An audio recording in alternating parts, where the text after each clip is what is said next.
Hello friends, मैं अभिजीत कुमार स्वागत करता हूं आप सबका एलपी साइंस स्कूल के इस यूट्यूब चैनल पे। दोस्तों, आप ये देख सकते हैं कि सम्राट चौधरी का ट्वीट है। इसमें लिखा गया है कि टीआरई 4 के लिए 32,388 सीटों पर नियुक्ति के लिए शिक्षा विभाग द्वारा अधियाचना बिहार लोक सेवा आयोग अर्थात बीपीएससी को भेज दिया गया है। ठीक है, अब बात ये नहीं समझ में आता है कि मंत्री कुछ और बात बोलते हैं तो कोई विधायक कुछ और बात बोलते हैं, बीपीएससी कुछ और बात बोलती है, सामान्य प्रशासन विभाग कुछ और बात बोलती है और ये लोग खेला पे खेला किए जा रहे हैं दोस्तों। और वैकेंसी का कुछ अता पता नहीं है। पहले तो इन्होंने बोला था कि आपको 10 जुलाई तक की वैकेंसी हम दे देंगे या जुलाई के फर्स्ट वीक तक में हम वैकेंसी को दे देंगे। अब ये टाल करके ले चले आए हैं, जुलाई लास्ट हो गया है और जब अधियाचना भेजा गया बीपीएससी को तो बीपीएससी ने वापस लौटा दिया गया है। इसमें हम जानेंगे कि आखिर क्या त्रुटि हुई है, क्या कमियां हुई है वैकेंसी को लेकर के, अधियाचना में क्या कुछ कहा गया है, क्या दोष देखा गया है बीपीएससी के द्वारा जो ये उन्होंने अधियाचना को वापस कर दिया है। इससे पहले हम बात करेंगे कि जितने भी स्टूडेंट्स अपने तैयारी में लगे हुए हैं, समय कम है, ढाई या 3 महीना आपके पास होगा, उससे ज़्यादा नहीं होगा। उसमें भी बहुत सारे स्टूडेंट जो होंगे वो AEDU का एग्ज़ाम भरे हुए होंगे और सॉरी, उसके बाद बीपीएससी का भी एग्ज़ाम वो भरे हुए होंगे और साथ में टीचर का भी एग्ज़ाम है। तो सबकी तैयारी को देखना है और सबका लगभग सिलेबस एक ही है। केवल आपको थोड़ा-सा बीपीएससी एग्ज़ाम के लिए जो पीसीएस एग्ज़ाम है उसके लिए आपको करंट अफ़ेयर और Bihar current affair, Bihar GK भी स्पेशल देखना होगा, जो कि उतना ज़्यादा वेटेज ये टीचर के एग्ज़ाम में नहीं है। तो काफ़ी सोच समझ कर के आप काम कीजिएगा अपनी तैयारी पे, ठीक है। और मैं तो ये कहूँगा कि टाइम कम है तो जितना ज़्यादा हो सके आप अगर टीआरई 4 एग्ज़ाम के लिए तैयारी कर रहे हैं तो आप उसी पे फ़ोकस हो जाइए, क्योंकि टीआरई 4 एग्ज़ाम हर साल नहीं आएगा। सरकार ज़रूर बोलती है कि हम हर साल 20,000 सीट देंगे, लेकिन आप देख रहे हैं कि कितना मुश्किल से इन्होंने जो सीट था 65,000 के आसपास सीट निकालने का था, आना था और उसको लेकर के आए 40,000 के आसपास में। 46,000 अभी भी हवा उड़ाया जा रहा है और फाइनली आकर के 32,000 पे आकर के अटक गए हैं। तो इस भरोसे मत बैठिएगा कि फिर से वैकेंसी आएगी। अगली टाइम आ सकता है वैकेंसी, लेकिन हो सकता है कि 2-3 साल लेट हो और इस 2-3 साल में आपका एज भी निकल जाए, ये कुछ नहीं कहा जा सकता है। बीपीएससी की वैकेंसी जो पीएससी है वो तो हर साल आती है, लेकिन ये आपको दोबारा देखने को नहीं मिलेगा। और साथ में भी बिहार एसएससी है, सीजीएल है, इंटर स्तरीय एग्ज़ाम है, सबकी तैयारी आप जारी रखिए, इससे आपका सबका तैयारी होगा। तो खैर हम मुद्दे की बात करते हैं, उसके बाद फिर किसी वीडियो में इसको हम लेकर के बात करेंगे कि किस तरह से तैयारी की जाए, कैसे मैंने क्वालिफ़ाई किया था। और बात करें कि इस अधियाचना के लिए दोस्तों, तो आप देख रहे हैं कि शिक्षा मंत्री जो है बहुत पहले से ही, उनका मूड तो पहले भी नहीं था कि हम वैकेंसी दें, क्योंकि ये बीजेपी की सरकार है और बहुत ज़्यादा वैकेंसी में विश्वास नहीं करती है, बहुत ज़्यादा जॉब देने में विश्वास नहीं करती। लेकिन अब क्या किया जाए, दबाव बना हुआ है, डबल इंजन की सरकार है यहाँ भी और दिखाना है लोगों को, यहाँ लोगों को हमने इतना रोज़गार दिया है, इतना जॉब दिया है, तो वो जॉब तो देना इनकी मजबूरी है, वरना ये चाहते नहीं हैं। अब बात ये है कि अधियाचना को बीपीएससी ने वापस भेज दिया है, क्या त्रुटि हुई है, ठीक है। बहुत सारे लोग अलग-अलग तरह की बात कर रहे हैं, कोई वैकेंसी को लेकर के बात कर रहे हैं, तो कोई कुछ, कोई कुछ, कोई कुछ बात कर रहे हैं। लेकिन जो विभाग से पता लगा है उसके बारे में अभी तक यही पता लगा है कि आप देख रहे हैं कि यहाँ सम्राट चौधरी ये शिक्षा मंत्री से बोला जाता है कि कितनी वैकेंसी है, कौन-कौन से सीट आ रहे हैं, तो उनका साफ कहना है कि मेरे पास सरप्लस शिक्षक है। कितना है? सरप्लस शिक्षक है, मतलब औकात से ज़्यादा शिक्षक है। ख़ास करके आप देखें तो यहाँ पे प्राइमरी लेवल पे आप देखें तो प्राइमरी लेवल पे देखें तो बहुत ज़्यादा कहने का मतलब इनके पास टीचर हो गया है सरप्लस। हालाँकि इनका ये बात जो है वो झूठ है और वहीं जब यही आदमी कोर्ट में जाते हैं तो कोर्ट में बोलते हैं कि नहीं, मेरे पास वैकेंसी खाली है। ठीक है, अच्छी खासी वैकेंसी खाली है और ये भी पता लग रहा है दोस्तों कि नीति आयोग का ये रिपोर्ट है कि लगभग अभी बिहार में कम से कम 2 लाख के आसपास वैकेंसी खाली है टीचर की, ठीक है, अगर सबको मिला दिया जाए। लेकिन ये यहाँ पे बस 32,000 दे करके चुप हो गए हैं और वो भी देना नहीं चाह रहे हैं। तो ये कोर्ट में जाते हैं तो बोलते हैं कि मेरे पास वैकेंसी भरा हुआ है, बहुत सारा वैकेंसी, और वहीं जब हम लोग के पास इनका बात पहुँचता है तो बोलते हैं कि सरप्लस टीचर है, वैकेंसी नहीं है। और तो और आप ये देखिए कि इस ये जो रोस्टर आया है इसमें आप देखिए कि बहुत सारा ऐसा सब्जेक्ट है, जैसे आप देख लीजिए उर्दू, ठीक है, उसके बाद भोजपुरी हो गया, ठीक है। इसी तरह के बहुत सारे, कला में भी बहुत सारे ऐसा संकाय है जहाँ पे सीट ही नहीं है, ठीक है। अगर है भी तो आप देखिएगा कि वो जो सीट है वो 1 या 2 करके सीट है, ठीक है। 1 ही 2 टीचर की बहाली वहाँ पे है, तो लगभग सीट ना के बराबर है। और यही सब कन्फ्यूज़न बना है दोस्तों वहाँ पे बीपीएससी को जो भेजा गया है अधियाचना वहाँ पे, क्योंकि ये लोग अपना जो लेटर है वहाँ पे कुछ वादा करते हैं कि मेरे पास इतना वैकेंसी है, और जब बीपीएससी को भेजते हैं, बीपीएससी अपने हिसाब से छानबीन करती है, तो वहाँ पे कुछ और मामला आता है। तो यही सब त्रुटि देखा गया है कि वैकेंसी यहाँ पे कुछ और है, वहाँ पे कुछ और दिखाया जा रहा है। तो इन सब त्रुटि के कारण से उन्होंने अधियाचना को वापस कर दिया है। दूसरी तरफ आप ये देखें कि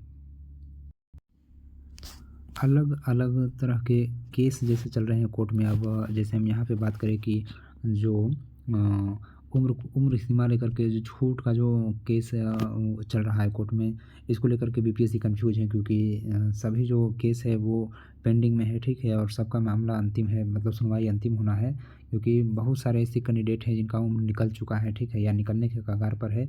वो जस्ट 2 या 3 दिन से या फिर 1 या 2 महीना से लैग कर रहे हैं इस वैकेंसी के लिए। तो कैसे वो अप्लाई कर सकते हैं, ठीक है, क्योंकि वैकेंसी तो लेट आई है और सरकार का कहना था कि हम हर साल आपको 20,000 के आसपास वैकेंसी देने के मूड में रहेंगे, ठीक है, या तो उससे ज़्यादा। तो उस कारण से उम्र में किसी का उम्र निकल गया है, तो किसी का निकलने वाला है, इस कारण से बहुत सारा पटिशन दायर है। दूसरी तरफ आप देख रहे हैं, ये भी देख रहे हैं कि जो ये डीएलएड एनआईओएस से जो होना था, ठीक है, बहुत सारे कैंडिडेट जिन्होंने एनआईओएस से डीएलएड किया है, ठीक है, इनको बाहर निकाला जाए, रखा जाए, ठीक है। ये सब भी सब कोर्ट केस चल रहा है, और इसका भी सुनवाई मतलब कहने का मतलब कि जल्द होना है। तो इन सभी बातों को लेकर के बीपीएससी कन्फ्यूज़न में है, ठीक है। और दूसरी तरफ ये जो डोमिसाइल का मामला है, ये कहने का मतलब तो ये मीडिया में, या आप देखिए कि पूरा सोशल मीडिया पे ये भरा पड़ा हुआ है कि डोमिसाइल लागू है, ठीक है, डोमिसाइल क्या है, लागू है। लेकिन अभी तक पूरी तरह से ये कन्फर्म नहीं हुआ है कि हाँ डोमिसाइल लागू है, कितना % लागू है, किस तरह से होगा, ठीक है, क्या कंडीशन है, ये पूरी तरह से बीपीएससी को मतलब बताया नहीं गया है, ठीक है। ये दुविधा में ही रखा गया है इस केस को लेकर के, ठीक है, कि डोमिसाइल का क्या होगा, क्योंकि बहुत सारे कैंडिडेट ऐसे हैं जो बिहार के हैं, लेकिन उनका मैट्रिक और ग्रेजुएशन या ये सी बाहर के कॉलेज से हो रखा है, तो उनके लिए ये डोमिसाइल में कितना % छूट मिलेगा, ठीक है। बाहरी स्टूडेंट है, वो तो ऐसे ही जो बाहर के स्टूडेंट हैं वो जनरल काउंट होंगे, और अगर वो लड़ेंगे भी तो 15% की सीट 15% सीट पे लड़ेंगे दोस्तों, और या फिर पूरी तरह से डोमिसाइल लागू होता है तो नहीं भी लड़ेंगे। लेकिन यहाँ डोमिसाइल को लेकर के पूरी तरह से मतलब बहुत सारा केस हो चुका है ऑलरेडी के कोर्ट में, तो इसको भी लेकर के बीपीएससी कन्फ्यूजन में, और इस कारण से ये बहुत सारा कुछ कारण बनता है, जिसके कारण से उन्होंने अधियाचना को वापस कर दिया है। अब बहुत सारे लोग ये बोल रहे हैं कि अधियाचना वापस हो गया है तो फिर से सीट जो है वो बढ़ जाएगी, वैकेंसी बढ़ जाएगी। ऐसा कुछ होने वाला नहीं है दोस्तों, आप जान रहे हैं, क्योंकि सरकार का तो एक मंशा ही नहीं है कि हम जॉब दें, वैकेंसी निकालें, तो सीट कैसे बढ़ा सकती है। और दूसरी तरफ ये जो भी कुछ सीट बच रहा है, तो आप ये समझिए कि उसको हो सकता है कि अगला साल या उसके बाद वाले साल में जोड़ करके वो दे दे और दिखा दे कि हमने इतना जॉब दिया है। तो सीट बढ़ने का कहीं से कोई आसार नज़र नहीं आता है। लेकिन आप यहाँ पे देख रहे हैं कि बाज़ार में ये भी हल्ला है कि अब जो है वो वैकेंसी अगस्त के लास्ट तक जाएगी या सितंबर के फर्स्ट वीक में आएगी। ऐसा कुछ नहीं है, आप तैयारी में हैं तो तैयारी में लगे रहें, ठीक है। वैकेंसी कभी भी फिर से आ सकती है, अधियाचना फिर से जाएगा बीपीएससी को सॉरी। और वैकेंसी कभी भी आ जा सकती है, इसमें कोई दो राय नहीं है कि चाहे वो इसी अगस्त के फर्स्ट वीक में आ जाए, सेकंड वीक में आ जाए, ठीक है, या फिर थर्ड वीक में आ जाए, ये कभी भी आ जा सकती है। हो सकता है लास्ट भी हो सकता है मैं भी झूठ निकल जाऊँ, मेरी भी बात झूठ निकल जाए, इस मामले में कुछ कहा नहीं जा सकता। लेकिन आप इस भरोसे नहीं बैठ सकते हैं कि वैकेंसी काफ़ी लेट आएगी। ऑलरेडी आप जानते हैं कि मात्र 32,000 सीट है, और इस 32,000 में भी आप देखिए कि सबसे ज़्यादा सीट है वो आप देख रहे हैं यहाँ पे कि क्लास 11th-12th में सबसे ज़्यादा सीट है। रीज़न है इसका कि बहुत सारे स्टूडेंट अभी तक पीजी कंप्लीट नहीं किए, या बहुत सारे जो पीजी कर रहे हैं उन्हें किसी न किसी सब्जेक्ट में फ़ेल कर दिया जा रहा है। और जिन्होंने पीजी कर लिया है फिर उनके पास स्टेट पेपर 2 नहीं है, ठीक है। तो नहीं होने के कारण से आप देख रहे हैं कि बहुत ज़्यादा वैकेंसी 11th-12th में खाली है। जिन्होंने भी पीजी कर लिया है और पेपर 2 पास है स्टेट का, तो उनके लिए रास्ता आसान है, क्योंकि पर सीट कंपटीशन जो होगा वो बहुत ही कम होने वाला है दोस्तों। 11th-12th में आप जानते हैं कि फिजिक्स या केमिस्ट्री की आप बात करें तो आप जानते हैं कि 45 नंबर 42 नंबर पे पिछला बार क्या हुआ, सिलेक्शन हुआ है। इस बार भी वही हाल रहेगा, क्योंकि कैंडिडेट्स मिलते नहीं हैं, कॉम्पिटिटर है नहीं। और 11th-12th के बाद अगर आप देख रहे हैं तो सबसे ज़्यादा जो वैकेंसी आप देख रहे हैं कहाँ पे है, कक्षा 6 to 8 में है, ठीक है। तो यहाँ पे वैकेंसी तो ज़्यादा है, लेकिन पर सीट कंपटीशन आपको देखने को बहुत ज़्यादा मिलेगा। और कंपटीशन और कहाँ नहीं मिलेगा, तो आप ये भी देख रहे हैं कि ये जो प्राइमरी है यहाँ पे आपको 1 to 5 में कंपटीशन कम मिलेगा देखने को, क्योंकि जिनके पास डीएलएड है, ठीक है, डीएलएड है, वही यहाँ पे भर सकते हैं, अदरवाइज़ दूसरा कोई भर नहीं सकते हैं। तो इनका तो ऐसे ही कंपटीशन का एरिया छँट गया है, ठीक है।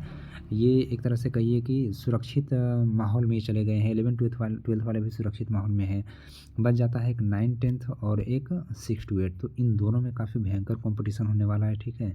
अगर आप इस फेरे में रहते हैं कि लास्ट वीक ऑफ अगस्त में वैकेंसी आएगी या सितंबर में आएगी या फिर अक्टूबर में आएगी, तो इस फेरे में मत रहिए, बहुत ज़्यादा कंपटीशन होने वाला है। और इस बार जो 6 to 8 का जो कट ऑफ है वो हो सकता है कि 90 से लेकर के 95 के आसपास चला जाए, क्योंकि 10 का आप देख रहे हैं कि मैथ का कट ऑफ है जो पिछले बार 102 के आसपास गया है, ठीक है।